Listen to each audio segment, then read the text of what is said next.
കേരളത്തിലെ ഏറ്റവും പാവപ്പെട്ടവരും പലതരം ദാരിദ്ര്യങ്ങളുള്ളവരും സമ്പന്നരാവാനായിട്ടുള്ള സാമൂഹ്യ സാധ്യത വളരെ കുറഞ്ഞവരുമായിട്ടുള്ള നിരവധി മനുഷ്യരുണ്ട്. അവരെക്കുറിച്ച് നമ്മൾ ചിന്തിക്കാറുണ്ടോ? ഈ മനുഷ്യരുടെ കൂട്ടത്തിൽ നിന്നും ലോകം ശ്രദ്ധിക്കുന്ന മികച്ച ആളുകൾ ഉണ്ടായാൽ നമ്മൾ ഭൂരിപക്ഷവും അവരെ മൈൻഡ് ചെയ്യാറില്ല. ഈ പാവപ്പെട്ടവരിൽ നിന്നും കുറച്ചു പേർ സ്വന്തമായ പരിശ്രമത്താൽ ഉയർന്നു വന്ന് അന്തസ്സുള്ളൊരു ജീവിതം നയിച്ചാൽ ആ കൊള്ളാമല്ലോ എന്നൊരു കമൻ്റാണ് പലരും പറയുക. അവരൊന്നും ഇതിന് അർഹരല്ല എന്നാണ് ഈ കമൻറ്റിൻ്റെ അർത്ഥം. കീഴ്ത്തട്ട് മനുഷ്യരിൽ നിന്ന് പ്രതിഭകളോ പ്രശസ്തരാവുന്ന ആളുകളെ മണ്ടന്മാരും കോമാളികളുമാക്കാനായിട്ട് തങ്ങളുടെ സ്വകാര്യ വേദികളെ ഉപയോഗിക്കുന്ന ആളുകളെ നമുക്ക് കാണാൻ കഴിയും. പാവപ്പെട്ടവരിലെ മികച്ച മനുഷ്യരെ പൊതുസ്ഥലങ്ങളിൽ ഭംഗിയായി ഒന്ന് ചിരിച്ചു കാണിച്ച് ഞങ്ങളും നിങ്ങളുടെ ഒപ്പം ഉണ്ട് എന്ന് പറയുന്ന ഒരു കാഴ്ച ഇന്ന് കേരളത്തിൽ വ്യാപകമായിരിക്കുകയാണ്. അവരുടെ കഴിവുകളെ ഹൃദയം കൊണ്ട് സ്വീകരിക്കാനും അവരംഗീകരിക്കാനും ഇന്നും പൊതുസമൂഹത്തിൽ മിക്കവാറും ആളുകൾ സന്നദ്ധരല്ല എന്നുള്ളതാണ്. എന്നാൽ ഇത്തരം മനുഷ്യരുണ്ടാക്കുന്ന കാർഷിക വിളകളെയും മറ്റും വിഭവങ്ങളാക്കി തിന്നു തീർക്കാനുള്ള ആർത്തി നമുക്കെല്ലാവർക്കും വലുതായിട്ടുണ്ട്. അവരുടെ സാംസ്കാരിക പരിപാടികളെ കലാപ്രകടനങ്ങളെയെല്ലാം വളരെ നന്നായിട്ട് ആസ്വദിക്കുകയും എന്നാൽ അവരെ അംഗീകരിക്കാതിരിക്കുകയും ചെയ്യുക എന്നതും ഒരു പതിവ് രീതിയാണ്. ഈ പാവപ്പെട്ട മനുഷ്യരാണ് മലയാളികളുടെ സംഘടനാ പ്രവർത്തനങ്ങളിൽ പന്തലിടുന്നതും വഴിയൊരുക്കുന്നതും പോസ്റ്റർ പതിക്കുന്നതും ആളുകളെ കൊണ്ടുവരുന്നതും ഒക്കെ അവർ തന്നെയാണ്. അവരുടെ അധ്വാനമാണ് ഏറ്റവും കൂടുതൽ സാമൂഹ്യ ജീവിതത്തിന് വേണ്ടി വിനിയോഗിക്കപ്പെടുന്നത്. ലോകം ശ്രദ്ധിക്കുന്ന വിധം വ്യത്യസ്തവും ഗുണമുള്ളതുമായിട്ടുള്ള കാര്യങ്ങൾ ഈ വിഭാഗം ആളുകളിൽ നിന്ന് ആരെങ്കിലും ചെയ്താൽ ഉടനെ തന്നെ ഒരു പ്രതികരണം ഉണ്ടാവും നമ്മുടെ സമൂഹത്തിൽ. ഇത് ഞങ്ങൾക്കൊന്നും മനസ്സിലാവുന്നില്ലല്ലോ, ഇതിൻ്റെയൊക്കെ ആവശ്യമുണ്ടോ എന്ന തരത്തിലുള്ള ഒരു ചിന്തയും വെച്ചു പുലർത്തുകയും അത്തരത്തിൽ ചില സംവാദങ്ങൾ നടത്തുകയും ചെയ്യുന്ന ആളുകളും നമ്മുടെ കൂട്ടത്തിലുണ്ട്. ഇങ്ങനെയുള്ള മനുഷ്യരിൽ നിന്ന് ഒരാള് എഴുതിയ ഒരു ജീവചരിത്ര പുസ്തകത്തിന്റെ പേരാണ് എതിര്. മലയാളികൾ അഭിമാനത്തോടെ കാണേണ്ട ഒരു സാമ്പത്തിക ശാസ്ത്രജ്ഞന്റെ, ഒരു സാമൂഹ്യ ചിന്തകന്റെ ആത്മകഥാപരമായിട്ടുള്ള ഒരു ദൈക്ഷണികമായ എഴുത്താണ് എതിരെന്ന പുസ്തകത്തിലൂടെ നമുക്ക് ലഭ്യമായിട്ടുള്ളത്. മഹാരാഷ്ട്രയിലെ തുൽജാപൂരിലെ ടാറ്റ ഇൻസ്റ്റിറ്റ്യൂട്ട് ഓഫ് സോഷ്യൽ സയൻസസിൽ 2006 മുതൽ പ്രൊഫസറായി പ്രവർത്തിച്ചിട്ടും റിട്ടയർ ചെയ്ത് 4 വർഷം കഴിഞ്ഞിട്ടും അവിടുത്തെ പ്രിയപ്പെട്ട വിദ്യാർത്ഥികളുടെ അധ്യാപകനായി തുടർന്ന വ്യക്തിയാണ് ഈ പുസ്തകം എഴുതിയത്. 1979 മുതൽ കേരള സർവകലാശാലയിൽ നീണ്ട 27 വർഷക്കാലം സാമ്പത്തിക ശാസ്ത്ര വിഭാഗത്തിൽ അധ്യാപകനായിരുന്ന വ്യക്തി. ഇത്രയൊന്നും കഴിവും പരിചയവും ഇല്ലാത്ത പലരെയും ആഘോഷിക്കുന്നവരാണ് മലയാളികൾ. വേണ്ടത്ര അംഗീകരിക്കാനും ആദരിക്കാനും ഉൾക്കൊള്ളാനും മലയാളികൾ മടിക്കുന്ന മനുഷ്യരുടെ കൂട്ടത്തിൽപ്പെട്ട ഡോക്ടർ കുഞ്ഞാമന്റെ പുസ്തകമാണ് എതിര്. ഇന്ത്യയിൽ ഗൗരവമായി സാമ്പത്തിക ശാസ്ത്രം പഠിക്കുന്നവരും സാമൂഹ്യ വികാസത്തെ സംബന്ധിച്ചും സാമൂഹ്യ പ്രവർത്തനത്തെ സംബന്ധിച്ചും ഗൗരവമായി കാണുകയും ചെയ്യുന്ന മനുഷ്യർക്ക് എല്ലാം പരിചിതമായ ഒരു വ്യക്തിത്വമാണ് ഡോക്ടർ എം കുഞ്ഞാമൻ.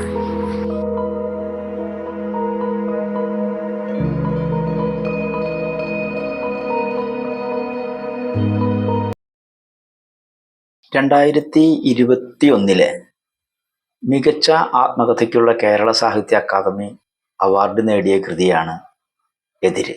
എന്നാൽ ഡോക്ടർ എം കുഞ്ഞാമൻ ആ അവാർഡ് കൈപ്പറ്റിയില്ല. ഒരു സാമ്പത്തിക ശാസ്ത്ര വിശാരദൻ എന്ന നിലയ്ക്ക് എതിരിലെ എഴുത്തുകൾ പൂർണ്ണമായും ആത്മകഥാപരമല്ല എന്നാണ് അദ്ദേഹം പറഞ്ഞത്. ആ എഴുത്തിന് സാമൂഹ്യമായ മാനങ്ങളുണ്ട്. അതുകൊണ്ട് ആത്മകഥയുടെ പരിധിയിലൊതുക്കി അതിന് നൽകിയ അവാർഡ് അദ്ദേഹം നിരസിക്കുകയാണ് ചെയ്തത്. അവാർഡുകൾക്ക് അർഹമായി പരിഗണിക്കാവുന്ന ഒരുപാട് എഴുത്തുകൾ അദ്ദേഹം ഇതല്ലാതെയും എഴുതിയിട്ടുണ്ട്.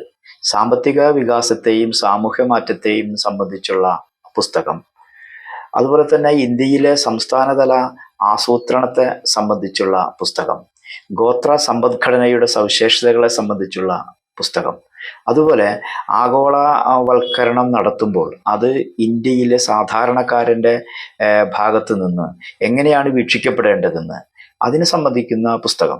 ഈ പുസ്തകങ്ങളെല്ലാം, ഈ 4 പുസ്തകങ്ങളും ഇംഗ്ലീഷ് ഭാഷയിൽ എഴുതിയിട്ടുള്ള ഒരാളാണ് ഡോക്ടർ എം കുഞ്ഞാമൻ. വാസ്തവത്തിൽ അത് ഈ കേരളത്തിലെ ഒരു സാമ്പത്തിക ശാസ്ത്ര വിദഗ്ധൻ ഇംഗ്ലീഷിൽ ഇത്തരത്തിലുള്ള നിരവധി ഗ്രന്ഥങ്ങൾ എഴുതി എന്നുള്ളത് മലയാളം അനുസ്മരിക്കേണ്ട ഒരു കാര്യം തന്നെയല്ലേ.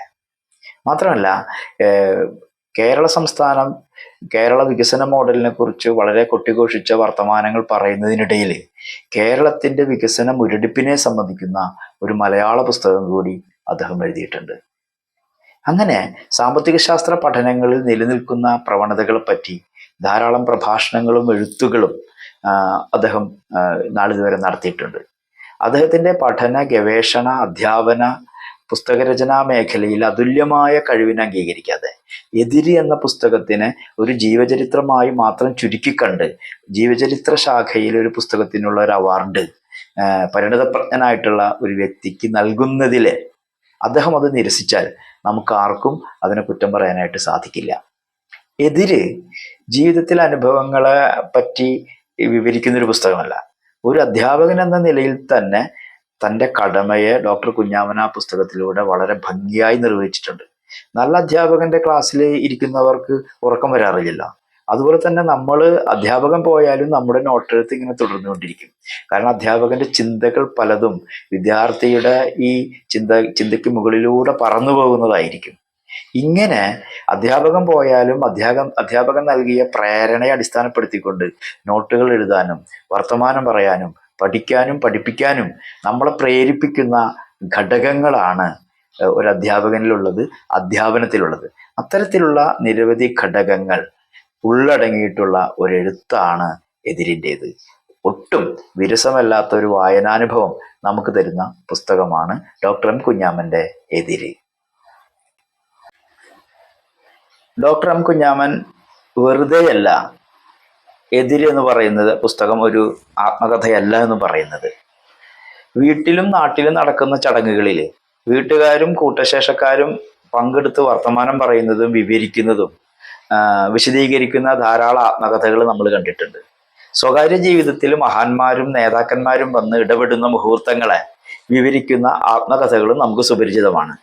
ഡോക്ടർ എം കുഞ്ഞാമന്റെ എതിര് എന്ന് പറയുന്ന ആ ഓർമ്മ വിവരണത്തിൽ അത്തരം ഒരാഖ്യാനമല്ല അദ്ദേഹം നടത്തുന്നത്. തൻ്റെ സ്വകാര്യ ജീവിതത്തെയും കുടുംബജീവിതത്തെയും കുറിച്ച് കാര്യമായി യാതൊന്നും തന്നെ ആ പുസ്തകത്തിൽ അദ്ദേഹം എഴുതിയിട്ടില്ല. തൻ്റെ ചുറ്റുപാടിനെ ഗുണപരമായ മാറ്റത്തിന് വിധേയനാക്കുന്നതിന് ആശിക്കുന്ന ഒരു വ്യക്തിയെ അദ്ദേഹത്തിൻ്റെ കഴിവുകളെ സമൂഹവും സ്ഥാപനങ്ങളും അധികാരികളും സംഘടനകളും എങ്ങനെ നോക്കിക്കാണുന്നു, എങ്ങനെ പരിഗണിക്കുന്നു എന്നതിനെ കേന്ദ്രീകരിച്ച് തൻ്റെ ജീവിതത്തിലെ അന്വേഷണങ്ങളെ വിവരിക്കുന്ന ഒരു രീതിയാണ് അതിൽ അദ്ദേഹം അവലംബിച്ചിട്ടുള്ളത്. ഡോക്ടർ കുഞ്ഞാമൻ ഇത്തരമൊരു നിലപാട് സ്വീകരിച്ച് എതിരെഴുതിയിട്ടുള്ളത് കൊണ്ട് ഇന്ത്യയിലെ സാമൂഹ്യ ജീവിതം, സാമൂഹ്യ ഘടന, ഇന്ത്യയുടെ ഭരണം, ആസൂത്രണം, അധികാരം, ഭരണകൂടം, പ്രത്യയശാസ്ത്രങ്ങൾ, തത്വശാസ്ത്രങ്ങൾ തുടങ്ങിയവയെ സംബന്ധിക്കുന്ന ഗൗരവമായ പല ചിന്തകളും ഉൾപ്പെടുത്തിക്കൊണ്ടും ഇതുമായി ബന്ധപ്പെട്ടിട്ടുള്ള വ്യക്തികളുടെ വീക്ഷണങ്ങളെ പല വിധത്തിൽ സന്ദർഭാനുസരണമായി വിശദീകരിച്ചുകൊണ്ടുമാണ് ഈ പുസ്തകം അദ്ദേഹം രചിച്ചിട്ടുള്ളത്. ഒരു സാമൂഹ്യ ചിന്തകന്റെ ആത്മകഥ എങ്ങനെ ആയിരിക്കണം എന്നതിൻ്റെ ഒരു മാതൃക കൂടിയാണ് എതിര് എന്ന പുസ്തകം എഴുതിക്കൊണ്ട് ഡോക്ടർ കുഞ്ഞാമൻ മലയാളിക്ക് കാണിച്ചു തരുന്നത്.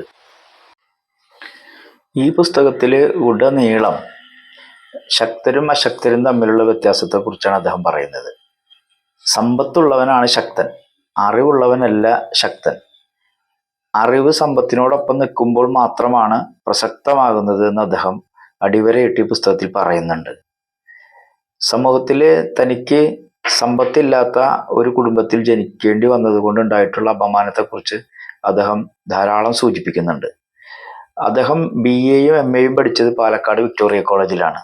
MA-ക്ക് പഠിക്കുമ്പോൾ തൻ്റെ ക്ലാസ്സിലുണ്ടായിരുന്ന സഹപാഠിയായ ഒരു വിദ്യാർത്ഥിനി തന്നെ ബെഗർ എന്ന് മാത്രമാണ് മറ്റുള്ളവരോട് അഭിസംബോധന ചെയ്തിരുന്നത്. ആ വിദ്യാർത്ഥിനിയോട് അദ്ദേഹം പറഞ്ഞത്, നിങ്ങൾ പറഞ്ഞത് വളരെ ശരിയാണ്, കാരണം ഞാനൊരു ദരിദ്രനാണ് എന്ന് ഞാൻ സമ്മതിക്കുന്നു എന്നുള്ളതാണ്. തൻ്റെ ചെറുപ്പകാലത്ത് വാടാനാംകുറിശി സ്കൂൾ പഠിക്കുമ്പോൾ തൻ്റെ അധ്യാപകൻ തന്നെ പേര് വിളിച്ചിരുന്നില്ല, പാണൻ എന്നാണ് വിളിക്കുക.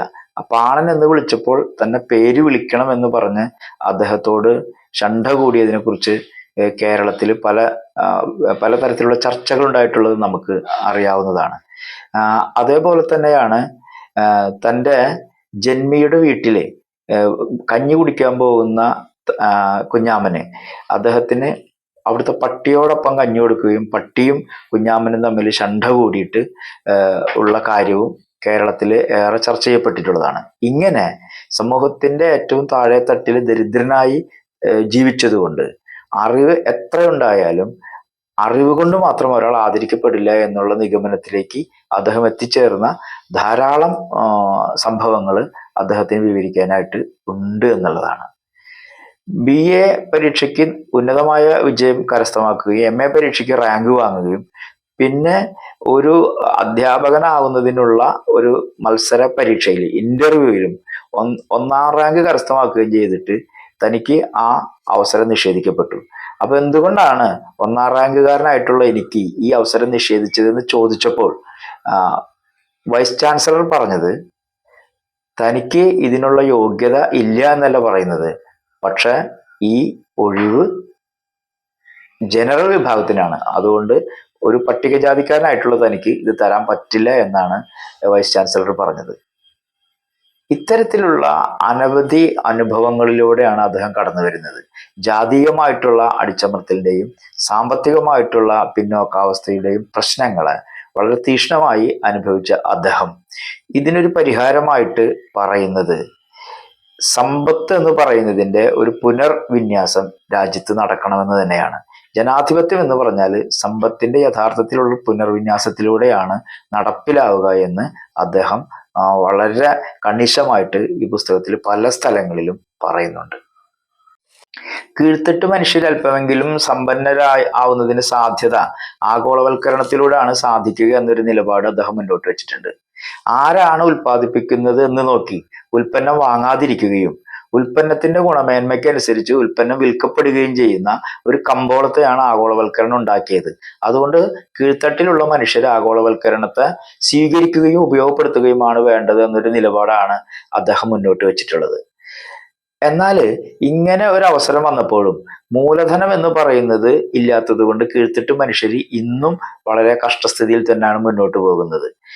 കേരളത്തിലെ ഭൂപരിഷ്കരണ നിയമം വന്നു കഴിഞ്ഞപ്പോൾ പ്രധാനമായും കേരളത്തിലെ പിന്നോക്ക വിഭാഗങ്ങൾ എന്നറിയപ്പെടുന്ന മനുഷ്യർക്ക് പാട്ടഷീറ്റിന്റെ ഒക്കെ അടിസ്ഥാനത്തിൽ ധാരാളം ഭൂമി കിട്ടി. പക്ഷെ ഒട്ടും ഭൂമി ലഭിക്കാതിരുന്നിട്ടുള്ള മനുഷ്യര് യഥാർത്ഥത്തിൽ ഭൂമിയുടെ അവകാശികളും അതിൽ കൃഷിപ്പണി ചെയ്തിരുന്നവരും ഉൽപ്പന്നങ്ങൾ ഉണ്ടാക്കിയിരുന്നതുമായിട്ടുള്ള ദലിതരാണ്. ആ ദലിതർ മുഴുവൻ കൂട്ടത്തോടെ ദരിദ്രരായി എന്നുള്ളതാണ് കേരളത്തിലെ ഭൂപരിഷ്കരണത്തിന്റെ മൊത്തത്തിലുള്ള ഒരു ഫലം എന്ന് അദ്ദേഹം പറയുന്നുണ്ട്. കേരളത്തിലെ കീഴ്ത്തട്ട് മനുഷ്യർക്ക് മെച്ചങ്ങൾ ഉണ്ടായി എന്ന് പലരും രാഷ്ട്രീയ വേദികളിലും തെരഞ്ഞെടുപ്പ് വേദികളിലൊക്കെ പ്രസംഗിക്കുന്നുണ്ട്. അതിന് അദ്ദേഹം കൊടുക്കുന്ന ഒരു മറുപടി എന്ന് വെച്ച് കഴിഞ്ഞാൽ മെച്ചപ്പെടൽ എന്ന് പറയുന്നത് മാറ്റമല്ല.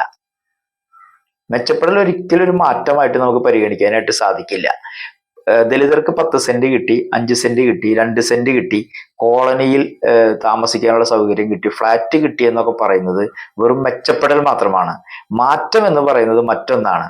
അതുകൊണ്ട് മാറ്റത്തിനെ കുറിച്ചാണ് നിങ്ങൾ സംസാരിക്കുന്നതെങ്കിൽ സമൂഹത്തിന്റെ സമ്പത്തിന്റെ വിഭജനത്തെ കുറിച്ച്, സമ്പത്തിന്റെ പങ്കുവെപ്പിനെ കുറിച്ച്, വിഭവങ്ങളുടെ പങ്കുവെപ്പിനെ കുറിച്ചാണ് നിങ്ങൾ സംസാരിക്കേണ്ടത്. അതിനുള്ളൊരു പരിപാടിയാണ് ആവിഷ്കരിക്കേണ്ടതെന്നാണ് അദ്ദേഹം എപ്പോഴും പറയുന്നത്. കേരളത്തിലെ മിക്ക മുഖ്യമന്ത്രിമാരുമായിട്ടും അതുപോലെ തന്നെ സാമ്പത്തിക ശാസ്ത്ര തത്വങ്ങളെ കുറിച്ചുള്ള വിശകലന വേദികളിലൊക്കെ തന്നെ അദ്ദേഹം ഇത്തരം അഭിപ്രായങ്ങൾ പങ്കുവച്ചിട്ടുണ്ട്. അച്യുതമേനോനായിട്ട് ഇതിനെക്കുറിച്ച് അദ്ദേഹം തർക്കിച്ചിട്ടുണ്ട്. പിന്നീട് അച്യുതമേനോൻ ഇതിനെക്കുറിച്ച് അദ്ദേഹത്തെ കണ്ടപ്പോൾ പറഞ്ഞത് ഭരണത്തിലിരിക്കുമ്പോൾ പോലും തങ്ങൾക്ക് പല പരിമിതികളുണ്ട് എന്നാണ് പറഞ്ഞത്. ഇന്ത്യയിൽ തന്നെ ആകെ ഭൂമിയുടെ വിസ്തൃതിയുടെ 1% മാത്രമാണ് ഗവൺമെന്റിന് നിയന്ത്രിക്കാൻ പറ്റുന്നുള്ളൂ. ബാക്കി ഭൂമി മുഴുവൻ ഇപ്പോഴും പ്രൈവറ്റ് ആയിട്ടുള്ള ആളുകളുടെ കോർപ്പറേറ്റുകളുടെ കൈകളിലാണ് കിടക്കുന്നത്. അതുകൊണ്ട് ഇന്ത്യ ഗവൺമെന്റിനെ സംബന്ധിച്ചിടത്തോളം വളരെ പരിമിതികളുണ്ട്. കേരള സർക്കാരിനെ സംബന്ധിച്ചിടത്തോളം വളരെ പരിമിതികളുണ്ട് എന്നൊരു നിലപാടിലാണ് അദ്ദേഹം കാര്യങ്ങളൊക്കെ പറയുന്നത്. വാസ്തവത്തിൽ ഇന്ത്യയിലെ ഏതെങ്കിലും ഒരു നേതാവ് ഏറ്റവും പുരോഗമനപരമായിട്ടുള്ള ഒരു നിലപാടെടുത്തിട്ടുണ്ടെങ്കിൽ അത് ഡോക്ടർ ബി ആർ അംബേദ്കർ ആണെന്നും ഭൂമിയുടെ ദേശസാൽക്കരണത്തിന് വേണ്ടിയിട്ടാണ് അദ്ദേഹം നിലനിന്നതെന്നും ഭൂമിയുടെ ദേശസാൽക്കരണത്തിലൂടെയാണ് ഇന്ത്യയിൽ സമൂലമായ മാറ്റം കൊണ്ടുവരാനായിട്ട് സാധിക്കുകയുള്ളൂ എന്നും അദ്ദേഹം തറപ്പിച്ചു പറയുന്നുണ്ട് ഈ പുസ്തകത്തിൽ. ഇത്തരം കാര്യങ്ങളെ സംബന്ധിച്ചുള്ള പല ചർച്ചകളും AKG സെന്ററിൽ പണ്ട് കാലത്ത് നടന്നതിനെ പറ്റിയിട്ട് അദ്ദേഹം ഓർക്കുന്നുണ്ട്. അന്നൊക്കെ പി ഗോവിന്ദപിള്ളയും EMS അദ്ദേഹത്തെ അത്തരം ചർച്ചകളിലേക്ക് ക്ഷണിക്കുകയും എപ്പോഴെങ്കിലും ചർച്ചകളിൽ നിന്ന് മാറി നിന്ന് കഴിഞ്ഞാൽ എന്തുകൊണ്ടാണ് അതിൽ പങ്കെടുക്കാതിരുന്നത് എന്ന് ആരായുകയും ചെയ്യാറുണ്ട്. ഇത്രയും സ്നേഹവായ്പോടു കൂടി അക്കാദമിക കാര്യങ്ങളും രാഷ്ട്രീയ കാര്യങ്ങളും ചർച്ച ചെയ്യുന്നതിൽ AKG സെന്റർ വലിയ പങ്ക് വഹിച്ചിട്ടുണ്ടെന്ന് അദ്ദേഹം പറയുന്നുണ്ട്. പക്ഷെ തന്റെ ജീവിതത്തിൽ എപ്പോഴും തടസ്സങ്ങളും പ്രയാസങ്ങളും ഉണ്ടാക്കിയിട്ടുള്ള ഒരു വിഭാഗമാണ് കേരളത്തിൽ ഇടതുപക്ഷമെന്നും അദ്ദേഹം പുസ്തകത്തിന്റെ പലയിടങ്ങളിലും വിവരിച്ചു പോകുന്നുണ്ട്. മാർക്സിസത്തെ ഒരു വിശകലന പ്രത്യയശാസ്ത്രം എന്നുള്ള നിലയ്ക്കാണ് അദ്ദേഹം കാണുന്നത്. മാർക്സിസം രൂപപ്പെടുന്നതിന് മുമ്പ് തന്നെ മാർക്സ് പറഞ്ഞ അതേ കാര്യം ഷേക്സ്പിയർ പറഞ്ഞതായിട്ട് അദ്ദേഹം സൂചിപ്പിക്കുന്നു. ഷേക്സ്പിയർ പറഞ്ഞത് മനുഷ്യൻ തന്നെയാണ് മനുഷ്യന്റെ വിധിയെ നിർണ്ണയിക്കുന്നത് എന്നാണ്. വാസ്തവത്തിൽ മാർക്സിസത്തിന്റെയും അന്തസത്ത അത് തന്നെയാണ് എന്ന് അദ്ദേഹം സൂചിപ്പിക്കുന്നു. മാർക്സിസം ഒരു വിശകലന പ്രത്യയശാസ്ത്രമാണെങ്കിൽ വിമോചനത്തിന്റെ ഒരു പ്രത്യയശാസ്ത്രം നമുക്ക് ലഭ്യമാകുന്നത് അംബേദ്കറിലൂടെയാണ് എന്ന് അദ്ദേഹം പറയുന്നുണ്ട്. നമ്മൾ ഇന്ത്യയിൽ കാണുന്ന ഫ്യൂഡൽ തമ്പുരാക്കന്മാര് അവരിൽ നിന്ന് ഒരു ഒട്ടും വ്യത്യാസമില്ലാത്തവരാണ് ഇന്ന് നമ്മൾ കാണുന്ന രാഷ്ട്രീയ തമ്പുരാക്കന്മാരെന്ന് അദ്ദേഹം അടിവരയിട്ട് പറയുന്നുണ്ട്. ഇത് ജനങ്ങൾക്ക് ഗുണകരമായിട്ടുള്ള ഒരു കാര്യമല്ല എന്നും അദ്ദേഹം പറയുന്നു. ഇന്ത്യയിൽ നിലനിന്നിരുന്ന ബ്രാഹ്മണ്യം ഒരിക്കലും അവസാനിച്ചിട്ടില്ലെന്നും അത് ഇന്നും പല തലങ്ങളിലായിട്ട് നിലനിൽക്കുന്നുണ്ടെന്ന് അദ്ദേഹം പറയുന്നുണ്ട്. 4 പ്രധാനപ്പെട്ട ഇടങ്ങളിലാണ് ഇന്ന് ബ്രാഹ്മണ്യം പ്രവർത്തിക്കുന്നത് എന്ന് അദ്ദേഹം പറയുന്നു. 1 രാഷ്ട്രീയ പാർട്ടികളിൽ, 2 അക്കാദമിക മണ്ഡലങ്ങളിൽ, 3 ഉദ്യോഗ തലത്തില്, മറ്റൊന്ന് മാധ്യമരംഗത്ത്. ഇങ്ങനെയാണ് ഈ 4 മേഖലകളിലായിട്ട് ബ്രാഹ്മണ്യം നിലനിൽക്കുന്നതെന്ന് അദ്ദേഹം വിശദീകരിക്കുന്നുണ്ട്. പിന്നെ തെരഞ്ഞെടുപ്പിനെ എപ്പോഴും നിയന്ത്രിക്കുന്നത് സാമ്പത്തിക ശക്തികളാണ്. തെരഞ്ഞെടുപ്പ് എന്ന് പറഞ്ഞു കഴിഞ്ഞാൽ ഏറ്റവും വലിയൊരു സാമ്പത്തിക പ്രവർത്തനമാണ് ഇന്ത്യയെ സംബന്ധിച്ചിടത്തോളം. അതുകൊണ്ട് തന്നെ സമ്പത്തുള്ളവർക്ക് രാഷ്ട്രീയത്തെ നിയന്ത്രിക്കാൻ വളരെ എളുപ്പമാണ് എന്ന് അദ്ദേഹം സൂചിപ്പിക്കുന്നുണ്ട്. സമ്പത്തിനെ നിയന്ത്രിക്കാൻ പറ്റുന്ന ആളുകൾക്ക് മാത്രമേ ജാതി ഇല്ലാതാക്കാനായിട്ട് സാധിക്കുള്ളൂ. ജാതി ഉന്മൂലനത്തിന് താല്പര്യമുള്ള വിഭാഗങ്ങൾക്ക് സാമ്പത്തികമായിട്ട് മെച്ചപ്പെട്ട ഒരു നില വരാതെ യാതൊരു കാരണവശാലും ജാതി ഉന്മൂലനം ചെയ്യാൻ സാധിക്കില്ല എന്ന് അദ്ദേഹം അടിവരയിട്ട് പറയുന്നുണ്ട്. സമ്പത്തിനെ ഉപയോഗപ്പെടുത്തിക്കൊണ്ട് ജാതിയെ ഉന്മൂലനം ചെയ്യുന്ന പദ്ധതി തന്നെ ആവിഷ്കരിക്കാമെന്നാണ് അദ്ദേഹം പറയുന്നത്.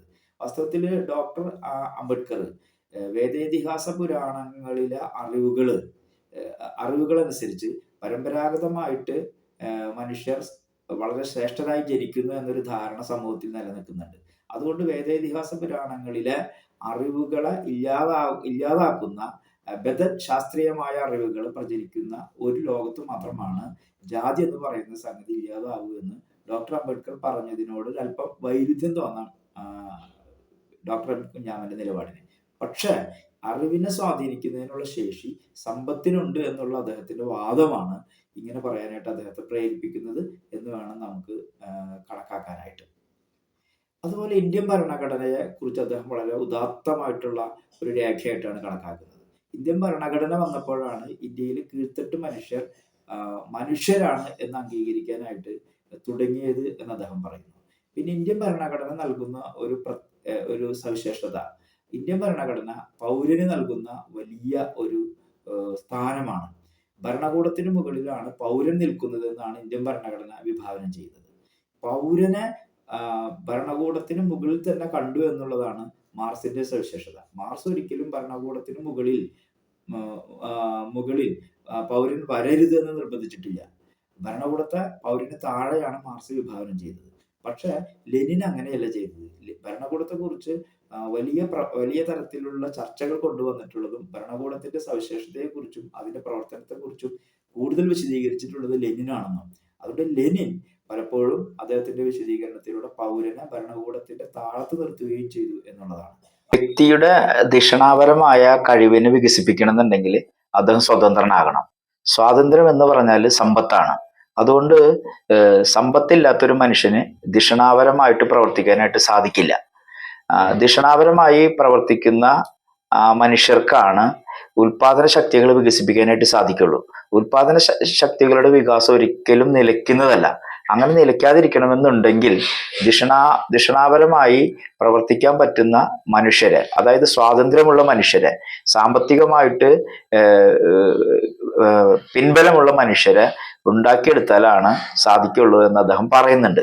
സമ്പത്തിന്റെ വിന്യാസത്തെ പറ്റി നമുക്ക് ഈ കേരളത്തിൽ അല്ലെങ്കിൽ ഇന്ത്യയിൽ ചിന്തിക്കാൻ പറ്റാത്തത് എന്തുകൊണ്ടെന്ന് വെച്ച് കഴിഞ്ഞാല് സമ്പത്തിന്റെ കാര്യത്തിലുള്ള നയസമീപനങ്ങൾ എടുക്കുന്നത് എപ്പോഴും ജാതി വ്യവസ്ഥയ്ക്കുള്ളിൽ നിന്നാണ്. അപ്പൊ ജാതി വ്യവസ്ഥ തീരുമാനിക്കുന്ന വിധത്തിലാണ് സമ്പത്തിന്റെ ഒഴുക്കിനെ നിയന്ത്രിക്കാനായിട്ട് ഇന്ത്യ രാജ്യത്ത് സാധിക്കുന്നുള്ളൂ എന്നാണ് അദ്ദേഹം വാദിക്കുന്നത്. അതുപോലെ സംവരണം എന്ന് പറയുന്ന കാര്യത്തെക്കുറിച്ച് അദ്ദേഹം വളരെ വ്യക്തമായിട്ടുള്ള ഒരു നിലപാട് അദ്ദേഹം പറയുന്നുണ്ട്. വാസ്തവത്തിൽ സംവരണം എന്ന് പറയുന്നത് ഒരു തന്ത്രമാണ്. ഏറ്റവും കീഴ്ത്തട്ടിലുള്ള മനുഷ്യരെ സംബന്ധിച്ചിടത്തോളം അവർക്ക് യോഗ്യതയുണ്ടായാലും അവസരങ്ങൾ നിഷേധിക്കപ്പെടുന്നതിനെ ഇല്ലാതാക്കുന്നതിന് വേണ്ടി അവർക്ക് പ്രാതിനിധ്യം ഉറപ്പിക്കുന്നതിന് വേണ്ടിയിട്ടുള്ള ഒരു തന്ത്രമാണ് വാസ്തവത്തിൽ സംവരണം എന്ന് പറയുന്നത്. പക്ഷെ സംവരണത്തെ ഒരു നയമാക്കി എടുക്കുന്ന ഭരണകൂടങ്ങളെ നമുക്കിന്ന് കാണാനായിട്ട് സാധിക്കും. സാമ്പത്തിക സംവരണം ഏർപ്പെടുത്തിയിട്ടുള്ള ഒരു സംസ്ഥാനമാണ് കേരളം. അതുപോലെ തന്നെ ഇന്ത്യ രാജ്യത്ത് സാമ്പത്തിക സംവരണത്തിന് വേണ്ടിയിട്ട് ഭരണഘടനയെ തന്നെ തിരുത്തി എഴുതുകയുണ്ടായിരുന്നു. ഭരണഘടനയിൽ ഭേദഗതി വരികയുണ്ടായിരുന്നു. അപ്പോൾ സംവരണത്തെ ഒരു നയമായി തന്നെ സ്വീകരിക്കുന്ന ഭരണകൂടങ്ങൾ സ്വന്തമായ സാമ്പത്തിക സാമൂഹ്യ നയമില്ലാത്ത ഭരണകൂടങ്ങളാണെന്ന് അദ്ദേഹം പറയുന്നു. അപ്പോൾ കേരളത്തിലെ ഭരണകൂടവും ഒരു നയമില്ലാത്ത ഭരണകൂടം ആയതുകൊണ്ടാണ് അതിന് സാമ്പത്തിക സംവരണം ഏർപ്പെടുത്തേണ്ടി വന്നത് എന്നുള്ള കാര്യവും അദ്ദേഹം സൂചിപ്പിക്കുന്നുണ്ട്. പിന്നെ ഒരു അധ്യാപകൻ എന്ന നിലയിൽ ഉന്നതമായ ചിന്തയിലേക്ക് വ്യാപരിക്കുമ്പോൾ തന്നെ ആരാലും താൻ ആദരിക്കപ്പെടരുതെന്ന് അദ്ദേഹം പറയുന്നുണ്ട്. താൻ ആദരിക്കപ്പെടേണ്ട ഒരു വ്യക്തിയല്ല, താനും ആരെയും ആദരിക്കുന്നില്ല എന്നാണ് അദ്ദേഹം പറയുന്നത്. ആധുനിക ലോകത്ത് വിനയം, വിധേയത്വം, അനുസരണം തുടങ്ങിയിട്ടുള്ള മൂല്യങ്ങൾക്ക് യാതൊരു വിലയുമില്ല. പുതിയ ലോകത്ത് വേണ്ടത് ധീരമായിരിക്കുക, ആത്മവിശ്വാസത്തോടെ ഇരിക്കുക, ചോദ്യം ചെയ്യുക, എതിരായി നിൽക്കുക എന്നൊക്കെ പറയുന്ന മൂല്യങ്ങളാണ്. എതിർപ്പിലൂടെയാണ് നമുക്ക് കൂടുതൽ വിജ്ഞാനത്തിലേക്ക് കടക്കാൻ പറ്റുക എന്ന് അദ്ദേഹം പറയുന്നുണ്ട്. തന്റെ പുസ്തകത്തിന് എതിര് എന്ന് എന്തുകൊണ്ടാണ് പേരിട്ടത് എന്നത് ഈ ഒരു സ്ഥലത്ത് അദ്ദേഹം നമുക്ക് വിശദീകരിച്ച് തരുന്നുണ്ട്. രാഷ്ട്രീയം കൊണ്ടും മതം കൊണ്ടും ലോകത്തിനൊരു ഗുണവുമില്ല എന്ന് അദ്ദേഹം ഈ പുസ്തകത്തിൽ പറയുന്നുണ്ട്. മാറി മറിയുന്ന ലോകസ്ഥിതിയെ സംബന്ധിച്ച് അദ്ദേഹം ഗൗരവമായി ഈ പുസ്തകത്തിൽ പല സ്ഥലങ്ങളിലും ചർച്ച ചെയ്യുന്നുണ്ട്. ഇന്ത്യയെ സംബന്ധിച്ചിടത്തോളം രണ്ട് പ്രത്യയശാസ്ത്രങ്ങൾ മാത്രമാണ് ഉള്ളത്.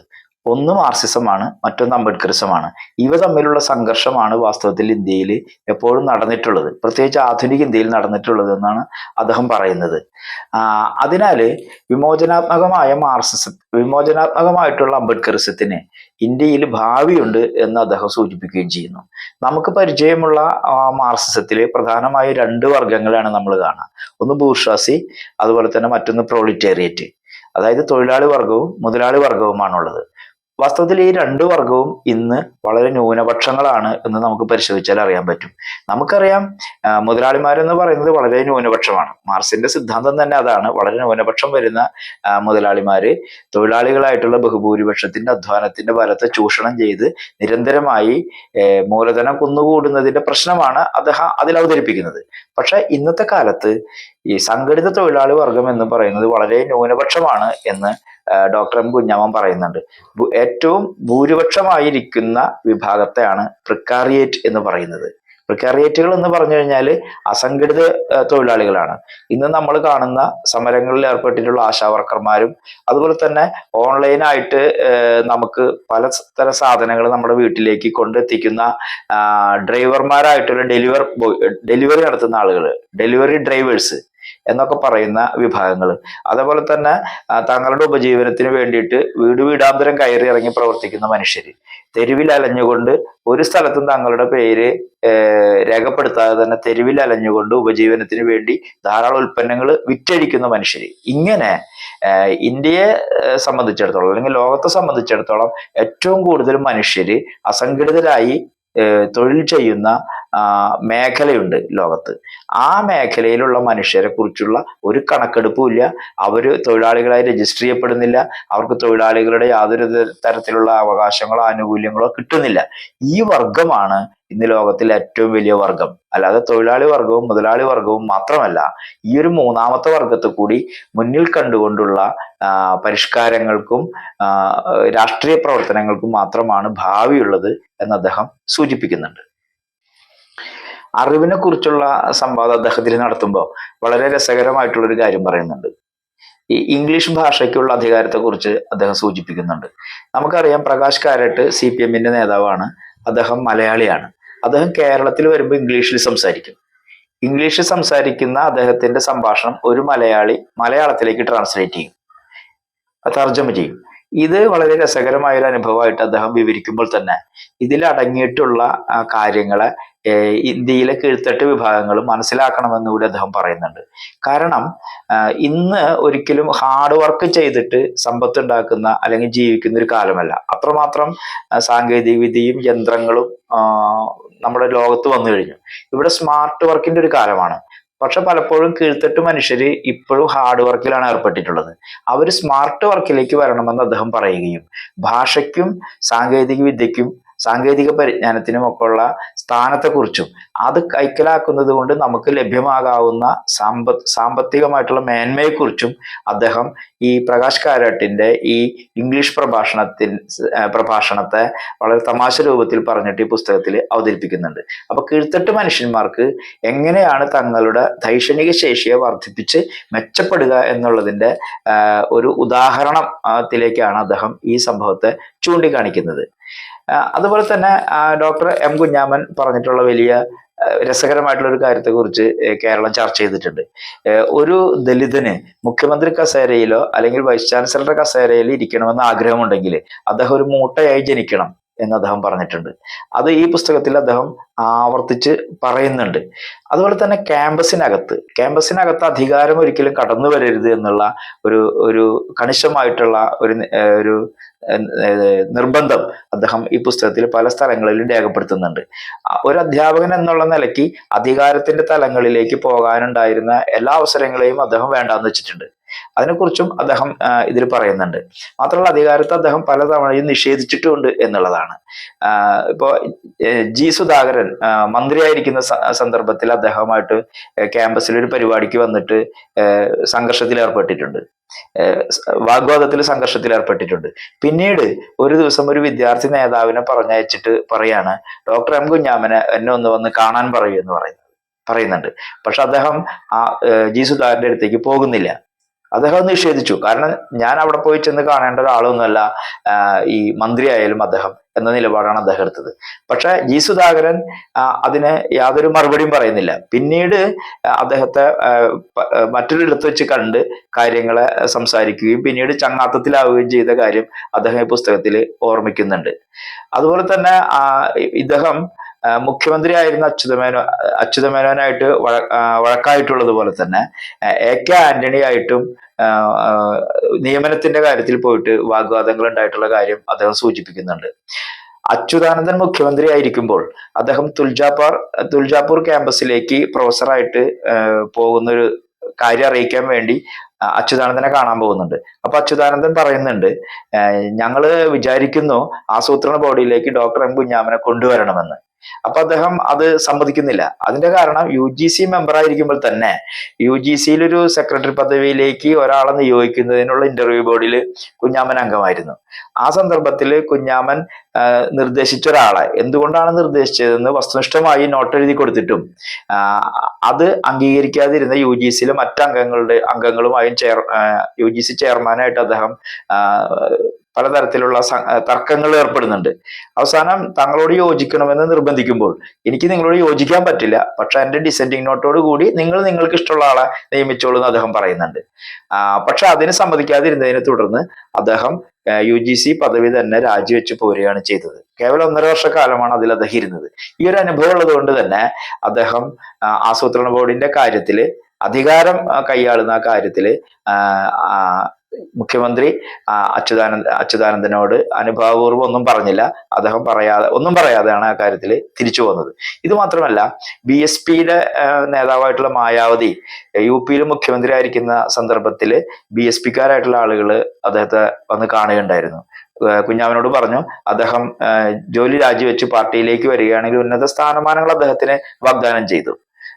രാജ്യസഭയിൽ MP ആയി പോകാനും വേണമെങ്കിൽ ഉയർന്ന പലതരത്തിലുള്ള രാഷ്ട്രീയ അധികാരം അദ്ദേഹത്തിന് ലഭ്യമാകുന്നതിനുള്ള സാധ്യതയും അവർ പറഞ്ഞു. പക്ഷേ ഒരു അക്കാദമീഷ്യൻ എന്നുള്ള നിലയ്ക്ക് അധികാരം തനിക്ക് ആവശ്യമില്ല എന്നും ക്യാമ്പസുകളിലേക്ക് അധികാരം കടന്നു വരരുത് എന്നും അദ്ദേഹം നിർബന്ധം പിടിച്ചിരുന്നു. ആ നിലയ്ക്ക് തന്നെയാണ് അദ്ദേഹം എല്ലാ രാഷ്ട്രീയ നേതാക്കന്മാരോടും പെരുമാറിയിട്ടുള്ളത്.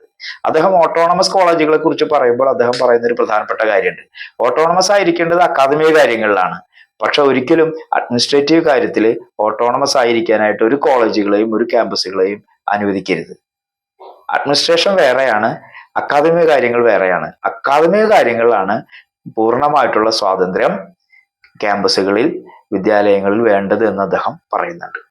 അധികാര വികേന്ദ്രീകരണം നടത്തിയാൽ കാര്യങ്ങളൊക്കെ ശരിയാകും എന്ന് കേരളത്തിലെ രാഷ്ട്രീയ മണ്ഡലത്തിൽ ഇന്ന് വലിയ പ്രചരണമാണ്.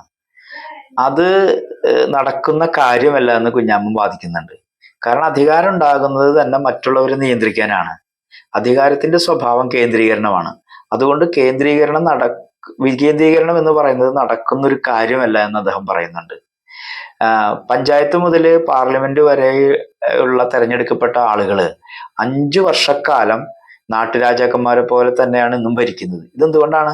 അധികാരം കേന്ദ്രീകരിച്ചു മാത്രമേ നിലനിൽക്കുകയുള്ളൂ എന്ന യാഥാർത്ഥ്യം കൊണ്ടാണ്. ക്യാമ്പസുകളെ പറ്റി അദ്ദേഹം പറയുന്നത് ക്യാമ്പസുകൾ ആശയവാദപരമായി ഇരിക്കണം എന്നുള്ളതാണ്. അതിന് അദ്ദേഹം തോമസ് പിക്കറ്റിയുടെയും അതുപോലെ തന്നെ ഹെഗലിന്റെയും ഒക്കെ കൊട്ടേഷൻസ് എടുത്തിട്ട് പുസ്തകത്തിൽ വിശദീകരിക്കുന്നുണ്ട്. എപ്പോഴും ഈ ഇന്നത്തെ അറിവ് എന്ന് പറഞ്ഞു കഴിഞ്ഞാൽ സാങ്കേതിക വിദ്യയാക്കി മാറ്റാൻ പറ്റുന്ന അറിവുകളാണ്. പക്ഷെ നാളെ ഒരു പുതിയ സാങ്കേതിക വിദ്യ വികസിച്ചു വരണമെന്നുണ്ടെങ്കിൽ പുതിയ ആശയങ്ങൾ ക്യാമ്പസുകൾ ഉണ്ടാവണം. അതിനെക്കുറിച്ച് അദ്ദേഹം പറയുന്നത് ഒരു ഉദാഹരണത്തിലൂടെയാണ്.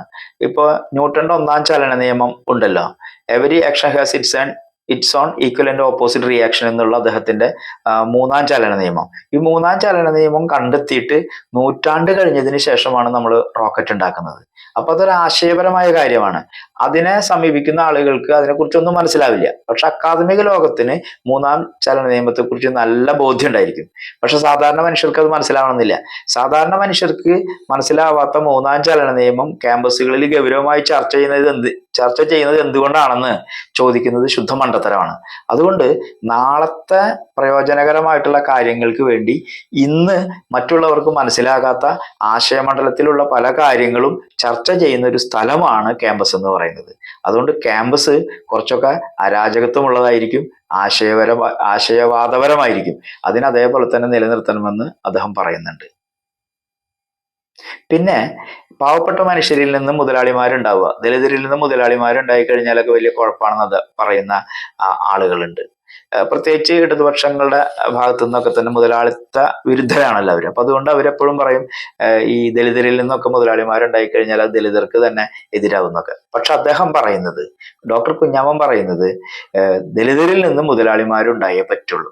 അതുകൊണ്ട് തന്നെ മഹാരാഷ്ട്രയിൽ ധാരാളം പേര് സംരംഭകരായിട്ട് ഒരു ദലിത് മുതലാളിത്തം വളർന്നു വരുന്നുണ്ടെന്നും ആ ദലിത് മുതലാളിത്തത്തെ നമ്മൾ 2 കൈ നീട്ടി സ്വീകരിക്കണമെന്നൊരു നിലപാടാണ് അദ്ദേഹം മുന്നോട്ട് വയ്ക്കുന്നത്. 2 തരത്തിലുള്ള ആവശ്യങ്ങളാണ് ദലിതർക്ക് വേണ്ടതെന്ന് അദ്ദേഹം പറയുന്നു. ഒന്ന്, ദലിതരിൽ നിന്ന് ക്യാപിറ്റലിസ്റ്റുകൾ ഉണ്ടാവണം. രണ്ടാമത്തെ കാര്യം, റാഡിക്കൽ ഇന്റലിജൻഷ്യ വേണം. മുതലാളിമാരും ചിന്തകരുമായിട്ടുള്ള മനുഷ്യരാണ് ദലിതരിൽ നിന്നുണ്ടാകേണ്ടത്. അതിലൂടെ മാത്രമേ അവർക്ക് മുന്നേറാൻ സാധിക്കുകയുള്ളൂ എന്ന് അദ്ദേഹം പറയുന്നുണ്ട്. അധ്യാപകർ ആരായിരിക്കണം എന്നതിനെ സംബന്ധിച്ച ഒരു കാര്യം കൂടി അദ്ദേഹം ഈ പുസ്തകത്തിൽ പറയുന്നുണ്ട്. ഇന്ത്യയിൽ തന്നെ സുപ്രസിദ്ധ സാമ്പത്തിക ശാസ്ത്രജ്ഞനായിരുന്ന ഡോക്ടർ KN രാജന്റെ ഗൈഡൻസിലാണ് അദ്ദേഹം MPhil പഠിച്ചിരുന്നത്. പക്ഷെ ഡോക്ടർ KN രാജുമായിട്ട് പല കാര്യത്തിലും അദ്ദേഹം വിയോജിക്കുകയുണ്ടായിരുന്നു. അദ്ദേഹത്തോട് വളരെ മോശമായത് എന്ന് നമുക്ക് തോന്നുന്ന വിധത്തിൽ പോലും അദ്ദേഹം സംസാരിക്കുകയുണ്ടായിരുന്നു. അത് തികച്ചും ആശയപരമായിട്ടുള്ള സംഭാഷണമായിട്ടാണ് അദ്ദേഹം പറയുന്നത്. ഡോക്ടർ KN രാജു ഒരു വിദ്യാർത്ഥി എന്നുള്ള നിലയ്ക്ക് എന്നെ എതിർപ്പിലൂടെ പ്രോത്സാഹിപ്പിക്കുകയായിരുന്നു. ഞാൻ അദ്ദേഹത്തെ എതിർത്തതും അദ്ദേഹം അതിന് മറുപടി തന്നതും ഒക്കെ വിജ്ഞാനത്തെ വികസിപ്പിക്കുന്നതിന് വേണ്ടിയായിരുന്നു എന്ന നിലപാടിലാണ് അദ്ദേഹം നിൽക്കുന്നത്. നമ്മളെ സംബന്ധിച്ച് ഇപ്പോഴും ഒരു അധ്യാപകൻ എന്ന് പറഞ്ഞു കഴിഞ്ഞാൽ അറിവ് പകർന്നു കൊടുക്കുന്ന ഒരാൾ എന്നുള്ള നിലയ്ക്കാണ് നമ്മൾ കാണുന്നത്. വാസ്തവത്തിൽ അറിവ് പകർന്നു കൊടുക്കുന്ന ഒരാൾ അധ്യാപകനല്ല. അറിവുണ്ടാക്കാനായിട്ട് വളരെ എളുപ്പമാണ്. ജീവിതത്തിൽ സൗകര്യങ്ങൾ ഉണ്ടായാൽ, മെച്ചപ്പെട്ട പശ്ചാത്തലം ഉണ്ടായി കഴിഞ്ഞാൽ ആർക്കും അറിവ് സമ്പാദിക്കാനായിട്ട് പറ്റും. അറിവ് ഇന്ന് ആർക്കും വേണ്ട വാസ്തവത്തിൽ. എന്താ കാരണം? നമ്മുടെ വിരൽത്തുമ്പിൽ തന്നെ അറിവുണ്ട് ഇന്ന്. അതുകൊണ്ട് നമുക്ക് അറിവ് തേടി പോകേണ്ട ഒരാവശ്യം നമുക്ക് ഇന്നില്ല. ഇന്ത്യയിലെ ഏറ്റവും വലിയ പർവ്വതം ഏതാണെന്ന് ചോദിച്ചു കഴിഞ്ഞാൽ ആരോടും ചോദിക്കേണ്ട ആവശ്യമില്ലത്. അത് നമ്മുടെ കമ്പ്യൂട്ടറിലോ മൊബൈലോ വിരലിൽ അമർത്തി കഴിഞ്ഞാൽ അപ്പൊ തന്നെ കിട്ടും. അത് ഓർമ്മ വെച്ചിരിക്കേണ്ട ഒരു ആവശ്യവും വാസ്തവത്തിൽ നമുക്കില്ല. പക്ഷെ മറിച്ച് നമുക്ക് എന്താണ്, ലോകത്തെ മാറ്റുന്ന ചിന്തകളാണ് നമുക്ക് ആവശ്യമായിട്ട് വരുന്നത്. അതുകൊണ്ട് ഒരു അധ്യാപകനെ സംബന്ധിച്ചിടത്തോളം അയാൾ ചിന്തകനായിരിക്കണം എന്നുള്ളതാണ് ഡോക്ടർ എം കുഞ്ഞാമന്റെ നിലപാട്. ചിന്തിക്കുന്ന ഒരാൾക്കാണ് മറ്റുള്ളവരെ ചിന്തിപ്പിക്കാനായിട്ട് സാധിക്കുള്ളൂ. അതുകൊണ്ട് മറ്റുള്ളവരെ, വിദ്യാർത്ഥികളെ ചിന്തിപ്പിക്കാനായിട്ട് പ്രേരിപ്പിക്കുന്നതിനുള്ള അന്വേഷണങ്ങളാണ്, അതിനുള്ള വർത്തമാനങ്ങളാണ്, അതിനുള്ള പ്രവർത്തനങ്ങളാണ് ഒരു അധ്യാപകൻ ചെയ്യേണ്ടത് എന്നാണ് അദ്ദേഹം നമുക്ക് പറഞ്ഞു തരുന്നൊരു കാര്യം. പിന്നെ വിദ്യാർത്ഥികളിൽ പുതിയ പുതിയ ആശയങ്ങൾ ഉണ്ടാകുകയാണെങ്കിൽ അവരെ പ്രോത്സാഹിപ്പിക്കുക. പുതിയ പുതിയ ആശയങ്ങളുമായിട്ട് വരുന്ന എല്ലാവരെയും അക്കോമഡേറ്റ് ചെയ്യുക എന്നുള്ളതാണ് ഒരു അധ്യാപകന്റെ യഥാർത്ഥത്തിലുള്ള കടമ. ചിലപ്പോൾ വളരെ മണ്ടത്തരമായിട്ടുള്ള ഒരു ആശയവുമായിട്ടൊരു വിദ്യാർത്ഥി വന്നേക്കാം. പക്ഷെ ബൈഹാർട്ട് പഠിക്കുന്ന ഒരു വിദ്യാർത്ഥിയേക്കാൾ മെച്ചപ്പെട്ട ഒരാൾ എന്ന് പറയുന്നത് ഒരു മണ്ടത്തരമായിട്ടുള്ള ആശയവുമായിട്ട് വരുന്ന ഒരാളായിരിക്കുമെന്ന് ഒരു അധ്യാപകൻ തിരിച്ചറിയണം. അദ്ദേഹം അതിന് പറയുന്ന ഒരു വാചകമുണ്ട്, അദ്ദേഹത്തിൻ്റെതായിട്ടുള്ള സ്വന്തം ഒരു വാചകം. A wrong idea is not a bad idea. Idea വേണം എന്നുള്ളതാണ് അദ്ദേഹം പറയുന്നത്. വിദ്യാർത്ഥിക്ക് ഐഡിയ വേണം. അതുകൊണ്ടാണ് ആ വിദ്യാർത്ഥിയായിരിക്കുന്നത്. ആ ഐഡിയയെ സ്വാധീനിച്ച് മുന്നോട്ട് കൊണ്ടുപോകുന്നതിനായിട്ട് സഹായിക്കുന്ന ചിന്തകളെ വിദ്യാർത്ഥിക്ക് കൊടുക്കുന്നത് കൊണ്ടാണ് അധ്യാപകനായിരിക്കുന്നത് എന്നാണ് അദ്ദേഹം പറയുന്നത്. നമുക്കറിയാം, ഇന്ന് ആർട്ടിഫിഷ്യൽ ഇന്റലിജൻസിന്റെയും അതുപോലെ തന്നെ 3D പ്രിന്റിങ്ങിന്റെയും അതുപോലെ റോക്കറ്റ് ടെക്നോളജിയുടെയും ഒരു കാലഘട്ടത്തിൽ ഡോക്ടർ കുഞ്ഞാമ്മൻ പറഞ്ഞിട്ടുള്ള ഈ അധ്യാപനത്തെ സംബന്ധിക്കുന്ന ഈ ആശയം അല്ലെങ്കിൽ ഈ സങ്കല്പം ഏറ്റവും ശാസ്ത്രീയമാണ് എന്ന് തന്നെ നമുക്ക് മനസ്സിലാക്കാനായിട്ട് സാധിക്കും. ഇത്തരത്തിലെ പലവിധ സംവാദങ്ങളുടെ ഒരു ഉന്മാദം തരുന്ന ഈ ഓർമ്മക്കുറിപ്പ് പുസ്തകത്തിന് ഡോക്ടർ കുഞ്ഞാമ്മൻ ഇട്ടിട്ടുള്ള പേര് എന്താണെന്ന് അറിയുമോ? ചെറോണയുടെയും അയ്യപ്പന്റെയും മകന്റെ ജീവിത സമരം, അതാണ് എതിര് എന്നാണ് ഡോക്ടർ കുഞ്ഞാമ്മൻ പറയുന്നത്.